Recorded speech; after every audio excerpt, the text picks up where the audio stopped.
तर्क दोष पे हम लोग की बातचीत हो रही थी। इसके पहले हम लोग विभिन्न तर्कों के बारे में बातचीत किए थे।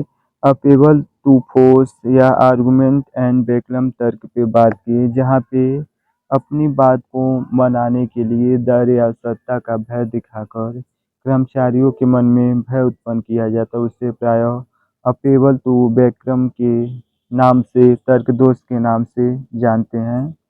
अब हम आगे देखेंगे अपेबल टू प्रीत या आर्गुमेंट एंड मिसकॉर्डियम। अपेबल टू प्रीति या जिसे प्रायः आर्गुमेंट एंड मिसकॉर्डियम जिसे प्रायः दया का तर्क के नाम से जाना जाता, उसे हम बात करेंगे। इस तर्क दस में देखा जाए तो जो भी तर्क दिया जाता वो वास्तविक रूप में सत्य नहीं होती। जो भी बात कही जाती वास्तविक रूप से में वह प्रमाणित नहीं होती। यानी कि सत्य की प्रमाणित करने वाले तार्किक साक्ष्य के बजाय श्रोता की दया, करुणा और सहानुभूति की भावना का फायदा उठाया जाता है।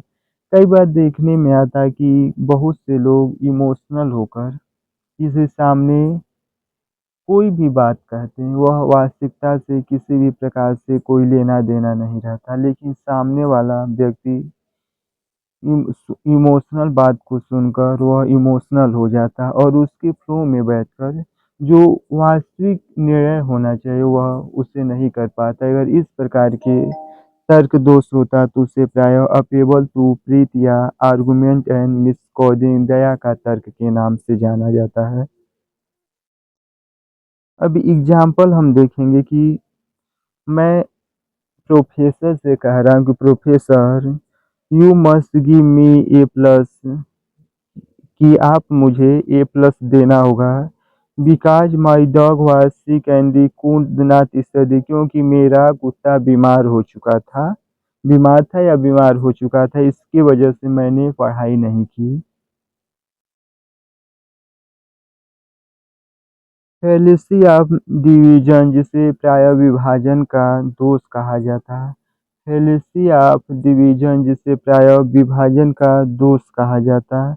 इसका मीनिंग सबसे पहले समझेंगे। फैलेसी ऑफ डिवीजन जिसे प्रायः विभाजन का दोष के नाम से जाना जाता है, यह त्रुटिपूर्ण निष्कर्ष निकालता है कि जो बातें संपूर्ण रूप से फैलेसी ऑफ डिवीजन के तहत जो बातें संपूर्ण रूप से सत्य हैं, वह प्रत्येक व्यक्तिगत या प्रत्येक हिस्से के पार्ट के लिए भी अवश्य सत्य होंगे।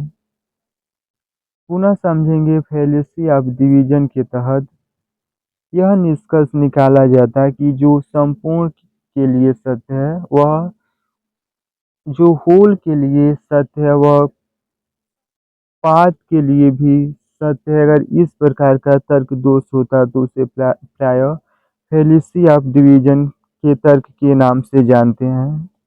इसे प्रायः एग्जाम्पल के रूप में समझेंगे। यह लैपटॉप बहुत तेज चलता है, इसलिए इसके अंदर का हर पुर्जा बाजार में सबसे तेज होगा। यानी कि मैं जो स्मार्टफोन प्रयोग कर रहा हूँ या लैपटॉप का प्रयोग कर रहा हूँ वह तेज चलता है, यानी कि संपूर्ण तेज है, यानी कि पुर्जा मिलकर तेजी से काम करे, इसलिए इसकी प्रत्येक पुर्जा बाजार में सबसे तेज होंगी। अगर इस प्रकार का तर्क दोष उत्पन्न होता तो उसे प्रायः फैलेसी ऑफ डिवीजन कहा जाता है। इसका एग्जाम्पल और देखेंगे।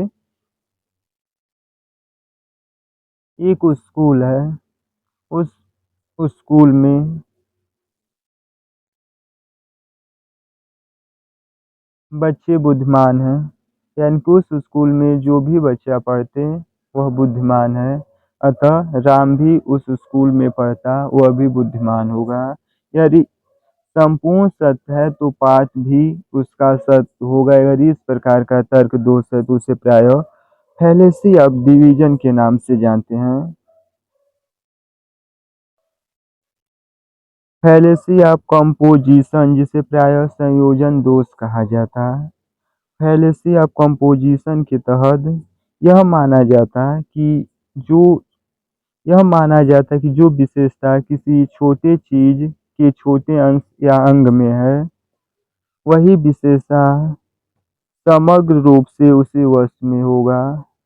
फैलेसी ऑफ कंपोजिशन के तहत यह माना जाता है कि कोई विशेषता छोटे अंग में है तो वह संपूर्ण में होगा।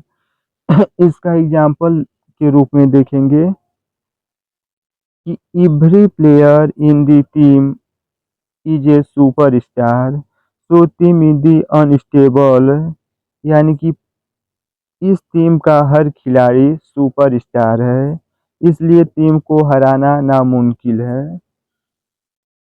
फैलेसी ऑफ कंपोजिशन के तहत यह माना जाता है कि जो भी पार्ट है उसमें जो विशेषता होगी वह संपूर्ण में विशेषता होगी। अगर इस प्रकार के तर्क दोष उत्पन्न हो